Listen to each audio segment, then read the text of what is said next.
Թուրքիան ունի մեծ գիտական փորձ տրանսֆորմացնելու ինքնությունը եւ ինքնության հետ խաղեր իրականացնելու համար։ Եվ այդ առումով ինչ որ այստեղ կատարվում է այսօր Հայաստանում, սա նույնպես թուրքական հատուկ ծառայությունների գործելավոճն է։ Մյուս հատուկ ծառայությունը Բրիտանիան է,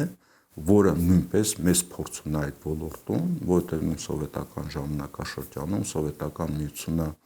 ազգային ազատագրական շարժումներ էր գեներացնում այն վայրերում, որտեղ գտնվում են բրիտանական տիրապետության տակ, եւ դրա դիմաց Բրիտանիան նոր գաղափարախոսություն սկսեց օգտագործել իսլամիզմը, այսինքն պայքար անաստված խորհրդային միության դեմ, այդ ազգային ազատագրական շարժումների դեմ եւ Բրիտանիան մեծ դեր ուներ իսլամական շարժումների ստեղծման գործում եւ նաեւ մինչեւ այսօր Աֆրիկայում այն գաղութներում, որտեղ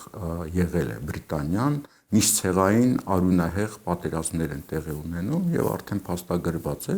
որ այդ պատերազմները ժամանակին հրահրել է Բրիտանիան, բարձ սկզբունքով բաժանիր, որ տիրես։ Այսինքն այդ փորձ ունեցող երկու երկրների հատուկ ծառայությունները